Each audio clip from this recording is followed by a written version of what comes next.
With Fay Hans, maiden name Rosenberg, December 23rd, 1996. How long did it take you and your sisters to get to the woods and to hide? Not long. No, that wasn't too far away. Did you know your way around those woods? Yes. That was in our neighborhood. We knew our way around. But I want to go back to the jumping from the train when I walked, when the Germans stopped me. That was just a miracle, really. They didn't search me, because I had, in both pockets, I had the Jewish star on me. After I left, I threw it away because I said that was just a miracle that they didn't search me. Were your sisters dressed as peasants also? The same thing. Same thing, yes. all of you. Because my parents already saw that something is going to happen. So we got ready to go, but it was too late. Because Hitler surrounded all the vicinities at one time. In one time. Where did you live in the woods? In those ditches. The trenches? Yes. But then, when the guy said that he's going to launch us together with other people, that they coming to him, you know how good he was? He had up on a hill a big place that we hidden potatoes for the winter. The guy is this Michal? Yeah. And he said, don't come to my house. Go there, take as much as you want, but don't come to my house, please. And he said he's gonna, and we were by him already on the stable, because it was very cold. He had pity, and he had servants, but he did not let the servants to feed the cows. Only him and his wife fed the cows for the time that we were there. And he was supposed to tell us when they're gonna be, and we're gonna go with them to the woods. And we waiting and waiting and waiting. He didn't come. Then he comes up, and I said, did they come? He said, they came, but I think they looked so bad that I think they're not going to survive, so I didn't want you to go with them. Do you know what happened? The second night, those two people who wanted us to go and didn't, they got caught and they killed them. So then there was another group that we knew that they are hiding. And he said he's going to join them. But he couldn't. But we were the three of us in these ditches. We were making fire, baking potatoes in it. But we had blankets. We thought nobody sees it. But those Jews were coming down to the town for food, and they saw the fire. And they wanted to get in touch with us, and they started to call our names. And we ran away. You shouldn't know where we ran away. We ran so far, we didn't know to believe it, these Jews, or somebody tries to trick us. We ran, you don't know even where we ran. We ran someplace under a ditch. I don't know how to say, it's like it built a high, for the water not to take away, you know, big rocks high up. And there by this water, under those rocks, we stayed there a whole day, because we knew nobody's gonna come there without anything, and they went. The following night, we came, and this guy said, you know, they were looking for you. Michal was there. Yeah, only him. Only him. And we said we were afraid, so we ran away. He said, they're gonna come for you, and you better stay here. Why did they want you? Because we wanted to survive, everybody together. I see. That was it. So when we went there, it was 40 people. In the ditch? In the ditch. There were people with guns to protect. And there was people who came without anything, and there were people who lost already their families, and they are there crying out. And finally, we got together, we came there. Who were the people with guns? They were from Turkey, people with Turkey. guns. Were they Yeah. partisans? No, but they just had guns to protect themselves. Where did they get guns? They bought. There Did were you- 3 of them. Did you have any money when you all this time at No. all? Did you have any possessions? No, nothing. And what about the other people? The same thing. But we had a lot of people had Badei Mikhail things, you know, he was a reliable. Did you have to pay him at all or give him anything? No. No. He was the guy who was very religious, and he was the one, he used to go to Turkey and came home, he was sick, he used to say, see how they bring Jews and shot them. He said, God, where are you? What is going on? So he helped you because he really believed that it was not right. Yes, yes. Your life in these trenches with these 40 Yeah. people, did you say about 40 people? Yeah, that was in the woods already. In the woods. Yes. How did you live? Where did you live in the woods? We made ditches also. How deep were the ditches? Ditches, and also a lot of woods we made up like a shelter. How did you make a shelter? They, you know, the men, they used to cut it down with something, and they made shelters, and they made like a platform to sleep on it. And it wasn't so comfortable, but it was that, you know, and there was even a sheikh there also with us. But then they came after us, not the Germans, the Cherkezi came. The Germans had the Cherkezi, little people with little eyes. They sent them to the woods. Who are Cherkezi? They were from Russia, someplace that they are called like this. Cherkezi, do you mean dwarfs? Or do you mean just short they look people? short people like the Japanese. Uh-huh.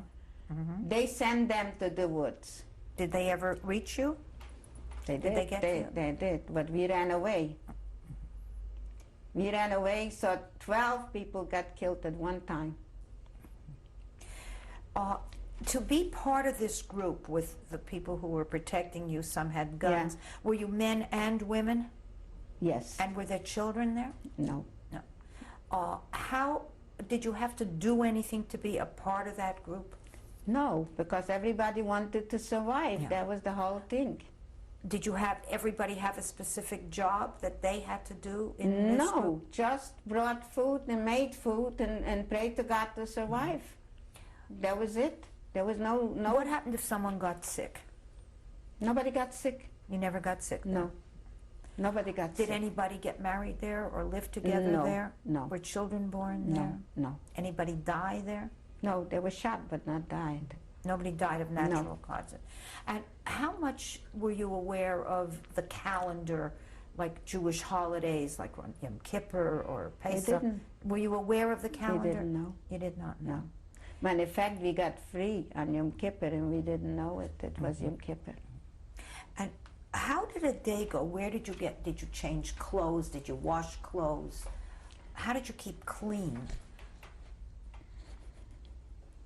You know, I didn't have my period for the whole time. And I was the luckiest person from non-nourishment. You didn't have your period, is one. Then whatever we had, we went down, there was water there. We washed it, dried it on the sun, changed it, but plenty of lies was. Don't think it wasn't. And where did you get food? Going down to town to the people. You stole or you paid? No, we prayed. We asked. We didn't pay. We had no money You to begged. pay. You begged. Yeah, we were beggars. Did people get along amongst these 40 or this Yes. group? Yes. Or were there fights between people? No. There were no fights because we didn't know how long we survived. There were talks. You know, they talked. What do you mean by talk? Maybe when the war is going to end and we're going to survive, we're going to see what other countries are going to do to Germany. They're going to take them off the map or whatever they did. Meanwhile, Germany was built by United States back. Nothing happened. You were in these woods for how many years? 2 years. 2 years. Were you always in the same area? No, we had to run. How often did you change places? Well, winter time we couldn't change because the snow was, and there was, you couldn't go because they were able to catch up. We used to change summertime. And in fact, we found a father and a son. He was not far from us, and we didn't know it. They survived only by potatoes the 2 years. And then after the war, when we got free, we met him, and he said, where we were sitting not far away from you. We didn't know. You had more than potatoes? Yeah, we had more than potatoes. What did you have? We had meat, treifa meat. And you had a shachet? And we had a shachet. Cut it up for Yeah, but we couldn't kosher it. Did you have any narrow escapes, where you were almost caught? Oh, yeah.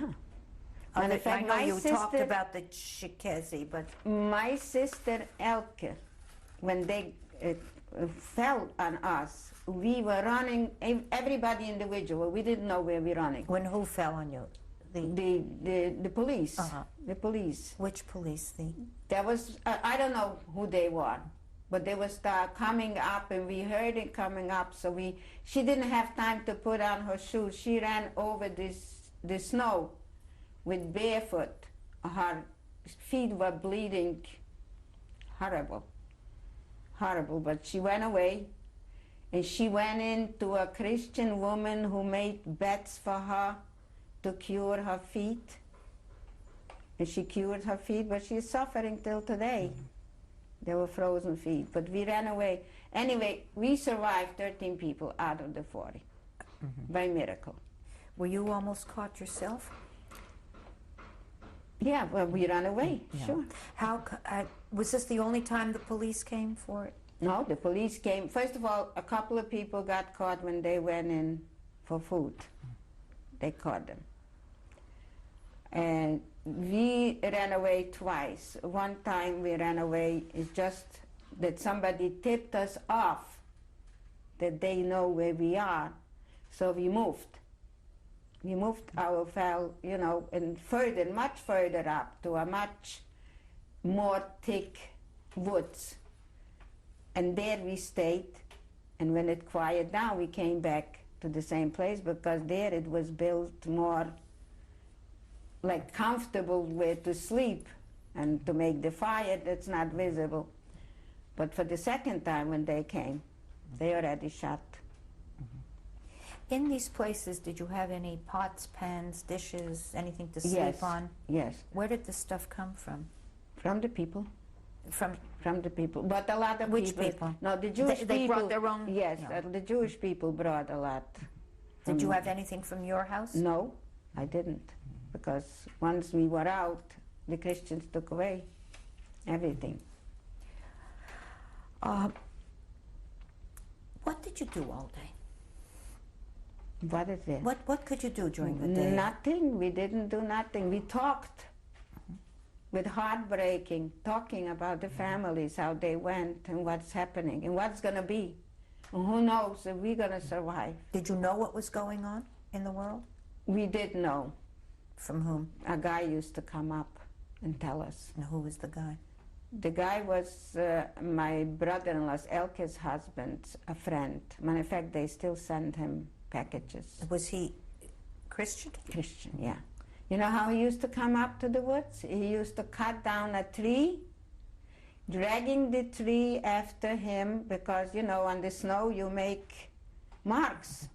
And the tree covered the marks. And that's how he used to come up and tell us what's going on, where the Germans are, where the Russians are, and what the town is talking about. Was he Ukrainian or Polish He was or German? No, he was. I don't know. They were called. He was not Polish and not Ukrainian. They were a better class, like sympathetic, and he felt that human beings should not be killed, and he was the one who used to come up with news. Did he bring food and things like that? He used to. He used to. There were also Christians were living right under the woods. They had houses there. We used to come down. They used to make baked potatoes. They had like a sift. When the potatoes were baked, they put it in the sift. They brought out milk, served us because it was at night, so nobody came up there. But he had a mustache, and he tasted the milk. The people shouldn't think that he is poisoning. My husband was so finicky, he didn't want to taste it already because he put his mustache in the milk.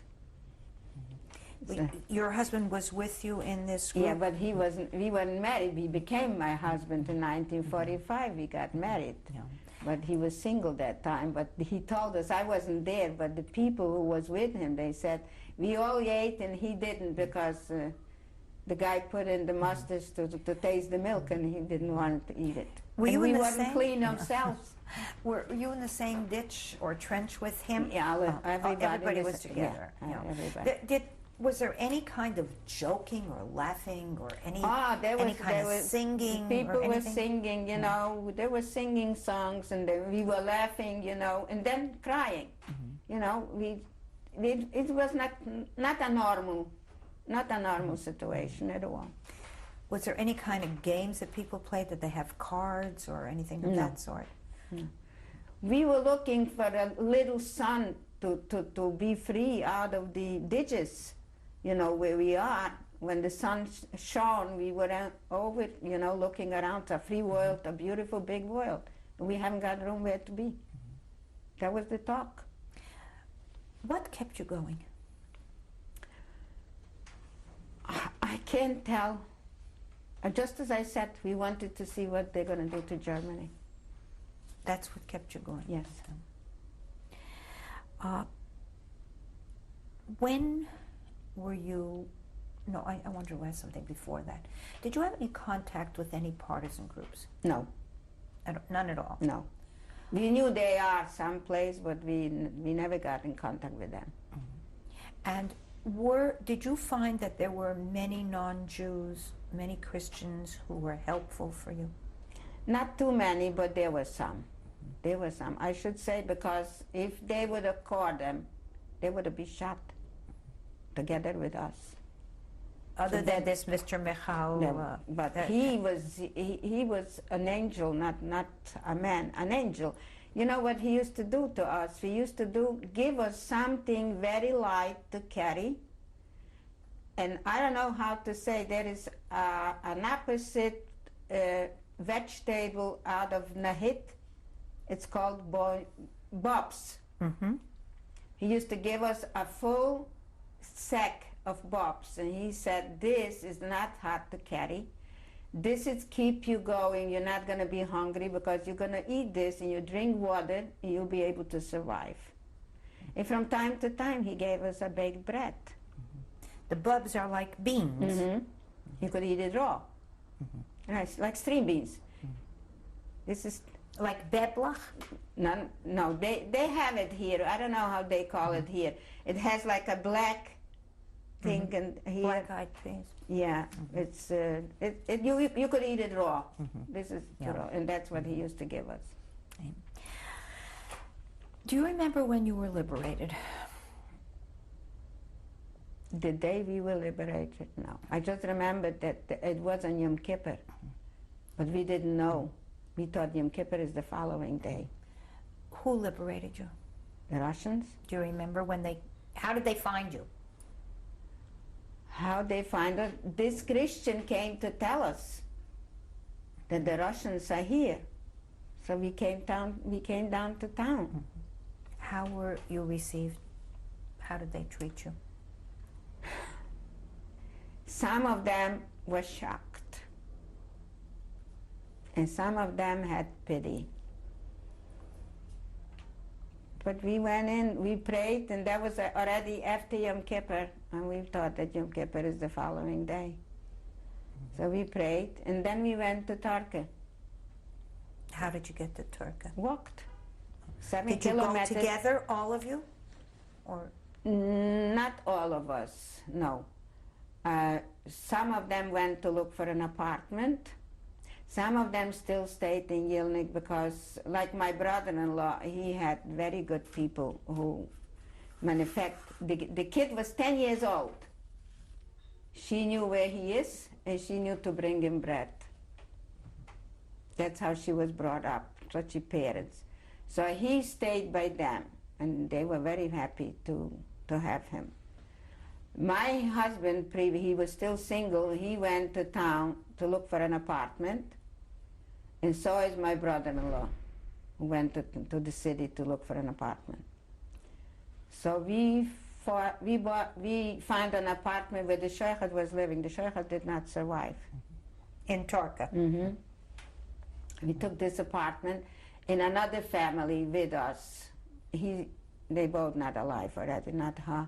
She was the woman of the rich guy who the Starosambara Rebbe used to come. She survived, and then she got married to a guy who never had children, and she lost her children. So they both still had one son together. No. Did you go back to your home at all? Was it still standing? Your no. original home, your family home? No. You never went back there? No. You didn't even go to visit it? It was very painful. To go back there? Yes. So you never saw it again? No. How did you connect or reconnect with the rest of your family or find out what happened to them? We knew what happened. Nobody survived. How did you know about your brothers in Russia? Well, I know because we looked for them. We wrote to the Red Cross, the maiden name, the names, the father's name, the mother's name, everything, nowhere. Somebody had found their son who went together with my brother. And he's here in the United States, they brought him. For my brothers, we didn't hear nothing. Did you see the Germans again? Were there still Germans in Torka when you came back, or were they gone? They were gone. He had the Russians. How long did you remain in Torka? Not long. But I'll tell you a story that we walked on a Shabbos to the city Torka, and we spoke Jewish, and somebody stays on the train track and hears her talking Jewish, and he said to us, "Good Shabbos." My husband stays and he said, "Who are you?" And he says, "I am this and this son." It turned out there was my husband's cousin's son. His family was shot in Turkey, and he was hidden under a monument. When it got dark, he went to a Christian. The Christian had no children, and he took him as his son. He was 10 years old. And what happened? He went bathing, and he was able to hide that he is Jewish. He stayed with this Christian the whole time. When he found us, he wanted to be connected with us. So we didn't have where to take him. My husband said, "Well, get an apartment. You'll come and stay with us."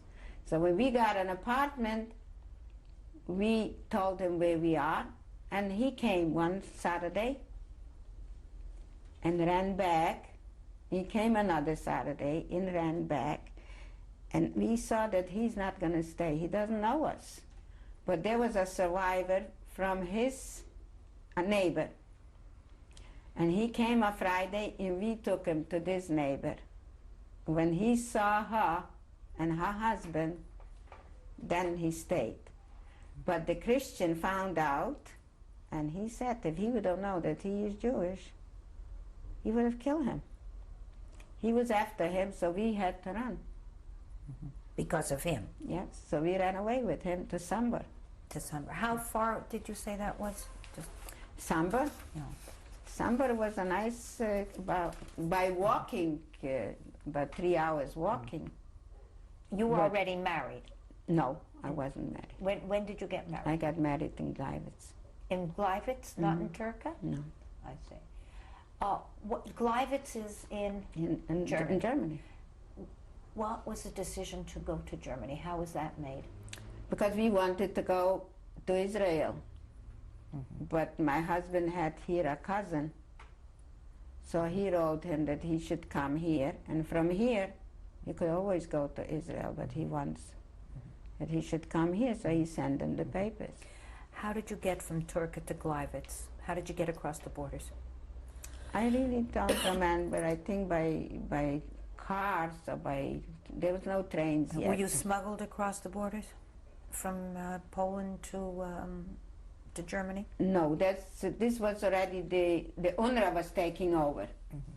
So you came legally? You were able to leave Poland legally? Yes, the UNRWA took it over already, so. Were you in any way connected with the Jewish agency or the Bricha? Did they help you get across? No, that was called UNRWA. UNRWA helped you? UNRWA, yeah. UNRWA. And how did they help you? Well, the whole transportation, what we went through, they helped us. You mean, by transportation you mean from Europe to America? No. Or from Poland to Gleiwitz? Right, from Poland to Gleiwitz. And how did they help you? With the transportation, also with food, they helped. How long were you in Turka and Samburg, and how did you get to Gleiwitz? What kind of transportation? In Turka, we were just, I think we were in Turka not long, I think about a year and a half, not more. And what did you do there? What can I tell you what we do? The man was peddling already, making some money, and we didn't do nothing. By the fact, I made a mistake. I got married in Turkey, in the same apartment. And that's how we stayed. We paddled with the Russians. You know, the Russians, they have a lot of rubles. So we paddled with them, and that's how we bought something to wear better, to change around. And that's it. Then we went to Sambar, and Sambar was already the UNRWA there, and they took care of us. And these are the ones who supplied us with to go to Gleiwitz. In Gleiwitz, we got our papers from the United States already. But by then in Gleiwitz, when we were, and they transported us to Bremen, there were Germans who robbed us. They took away from me everything, and for other people's also. I didn't have my ketubah. They took away the pocketbook with the watches, with everything. They robbed us, and it was at night. Where was this? This was in Gleiwitz. In Gleiwitz. Was that Gleiwitz a border town? Yes, Gleiwitz. This Bremen. From Gleiwitz to Bremen. From Bremen, we already went to the United States. When were you in Fernwald? In Fernwald, we were in. When we came in Fernwald. Were your children born in Fernwald? Yes, my children were born in Fernwald. And they were born in 46. Right. So I think I came to Fernwald in 1945. And how long were you in Fernwald? Till 1949. 49. And no, 1949, because we came here already in 1949 in June. So where were you robbed? On your way to Fernwald or on your way to Bremen? And on the way to Bremen, I was robbed. Not only me, a lot of people. What were the Germans doing? Were they supposed to be helping you, or? They just came in like muggers, let's say, like here. They mock you. They just came in and they mocked everybody. That's it. Okay. I'm going to change your tape again.